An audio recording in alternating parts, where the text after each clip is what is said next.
السلام علیکم قدرمندو کتونکو سب ویلی خان ترین یم هیله لرم چې روغ جوړ به او په امن کې به قدرمندو ویل کېږي چې هوښیار مرغۍ اول ګیریږي نه او چې ګیریږي د دواړو خپو نه وي ګیریږي. دا متل مې ځکه ووی چې محکمه فوډ دا په محکمو کې هغه محکمه ده چې په دې کې ښه په لویه پیمانه باندې کرپشن خو کېږي، خو دا کرپشن نیول چې کوم دی هغه ډېر زیات ګران دی. او همدغه شان وشو چې په بناوخار کې یو ډېر ایمانداره فوډ انسپکټر چې کله د ګدامونو بورې وشمارلې او بیا په سټاک رجسټر باندې وکتل، نو په هغې کې 200 من غنم چې کوم دي هغه غیب هغه پټ شوي وو. اوس د هغې نه پس په نورو ګدامونو کې هم دغه انکوایري شروع شوه او دغه اډټ شروع شو.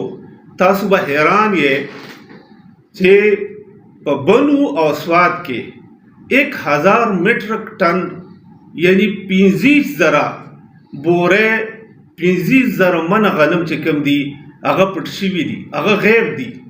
په سټاک رجسټر باندې غنم شته خو په ګدامونو کې غنم نشته.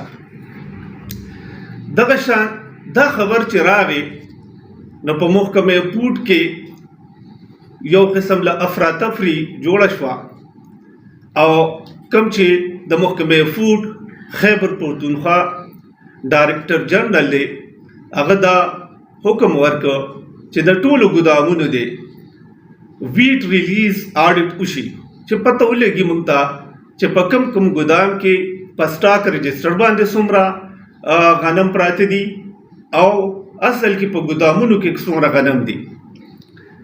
دې کې خو څه داسې خبرې هم مخې ته راغلي دي چې د بعضې افسرانو خلاف کاروایان هم شوي دي، څه پکې جیل کې دي. اوس دغه خبره په خپل ځای باندې ده، خو دی دا غنم کله او کوم ځای کې خرڅ کړي دي دا هم یو سوال دی. دا د 2024 نه دا خبره شروع کېږي، 2024 او 25 کې یو دا خبره کېږي چې دوی څومره غنم اغشتي دي نو هغې په سټاک رجسټر باندې ډېر خولی دي او اغشتي یې کم دي. یعنی که یو سټاک رجسټر باندې 1000 بورې 1000 من غنم خولی شوي دي او اغشتي 800 دي، یا دغه غنم چې دوی سره کوم سټاک پروت و هغه دوی خرڅ کړي دي، میلیونو سره یې جوړ توړ کړي دي او هغې له یې ورکړي دي. او بیا دا خیال و چې یاره موږ به په دې سیزن کې د پنجاب نه چې کوم غنم راځي هغه به والو، په اوپن مارکیټ کې به موږ غنم والو او موږ سره به دلته کوټه پوره شي. خو هلته یو مسله بله جوړه شوه. مسله دا جوړه شوه یو خو چې په تېر کال کې چې کوم ریټ و تقریبا هغه 9750 و.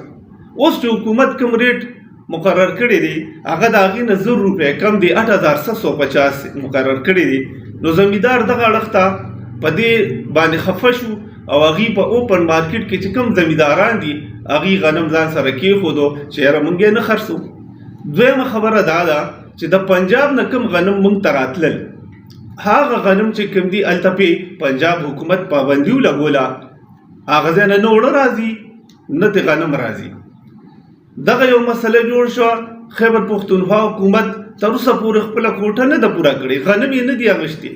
او اوس دا یو خطره جوړه شوې ده چې ان قریب یا په مستقبل قریب کې په خیبر پښتونخوا کې د اوړو یا د غنمو یو بحران جوړېدی شي. ځکه چې په خیبر پښتونخوا کې اوس چې په اوپن مارکیټ کې زمیندار چې کوم دغه خرڅوي غنم د هغې ریټ تقریبا د 10 نه 11 یا 12,000 روپۍ پورې دی. نو هغه خو پس 8,750 روپۍ باندې نه ورکوي، هغه هم ځان سره غنم کېښودو. بل اړخ ته د پنجاب حکومت هم غنم چې کوم دی هغه دلته پابندي یې پرې لګولې ده. اوس موږ راځو چې زموږ ضرورت څومره دی. زموږ ضرورت چې کوم دی 52 لاک ټن سالانه د خیبر پښتونخوا ضرورت دی. په دې وخت کې موږ سره موجود چې کوم دی هغه 1,36,000 ټن دی. په دې کې به موږ 1,75,000 ټن چې کوم دی هغه به د پاسکو نه اخلو. باقي دا دومره غنم به کم ځای نه پوره کیږي، تا له پنجاب هم نه درکوي او دلته په اوپن مارکیټ کې هم نه درکوي. نو دې حوالې سره نن په دې باندې د سپیکر صوبایي اسمبلی سلیم سواتی په قیادت کې د هغه په مشرۍ کې یو میټینګ شوی دی او هغې باندې دا خبرې اترې په دې کې شوي دي چېرې موږ به دا غنم کم ځای نه پوره کوو. په دې کې مطلب د وړو میلیونو والم شریکو، متعلقه ادارو والم په هغې کې شریکو.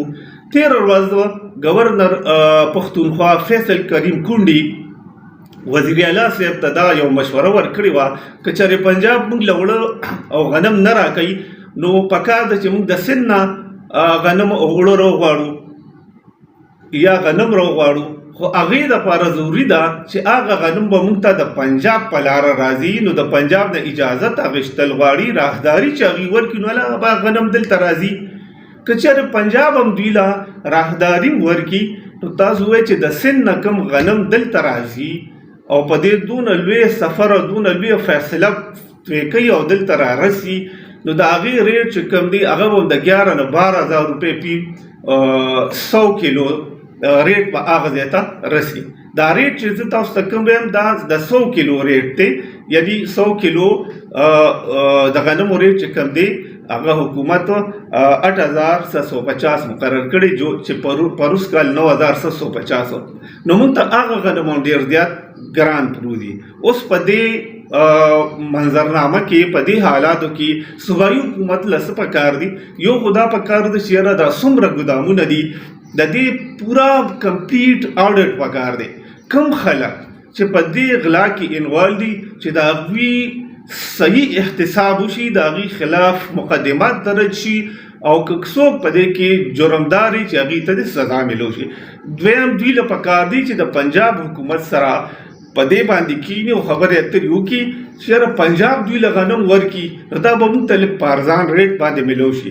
که چېرې دا ني بیا به مجبوري ده د سند نه به غنم راغواړي چې د سند نه غنم راځي نو هغې باندې به کرایه دومره ډېره زیاته راځي ځکه د ډیزلو او د پټرول ریټ خو خلکو ته معلوم دی. نو دغه یو ډېره لویه مسله ده. ښه خبره به دی چې پنجاب سره په دې باندې رضا شي او که د سند نه غنم راغواړي نو د دې په ځای خو بیا دا ښه ده چې دلته کم دغه دي لوکل زمیندار دی او هغوی سره غنم دي هغوی ته لږ ریټ ښه کړي ځکه د سند دغه غنم موږ ته هم ډېر زیات ګران پروت دي. نو چې دوی ته ریټ ښه کړي دا فایده به هم زموږ د خپلو زمیندارو ته میلو شو. که زه د سند نه په 11-12 کې 100 کیلو غنم اخلم نو که دلته موږ دا ریټ 10,000 کو یا داسې همغه زوړ ریټ هم کو او موږ ته زمیندار په دې باندې رضا وي هغه موږ له غنم راکوي نو یو خو موږ ته دا ده چې د سند د غنمو نه به ارزانه هم پروت دي. دویمه خبره دا ده چې دا به څه فایده چې رسي هغه به زموږ لوکل زمیندار ته هم رسي. نو دا خبره ما دې پاره وکړه چې یاره راتلونکي وخت کې که د دې صحیح انتظام ونه کړی شو د دې مسلې د حل کولو دپاره او د غنمو انتظام ونه کړی شو نو په دې خیبر پښتونخوا کې یو پیره بیا داسې بحران د غنمو راتلی شي چې عوامو ته به هم ډېر زیات تکلیف وي او خامخا حکمرانان چې کوم د دې ذمه دار دي په هغوی باندې به تنقید هم کېږي. نو ښه ده چې د دې بحران سدجواب وشي. تر دې دمه پورې شکریه ادا کوم د نوې ویلاګ پورې زه تاسو نه رخصت علم. الله خوشحاله، ښاد او آباد ساته.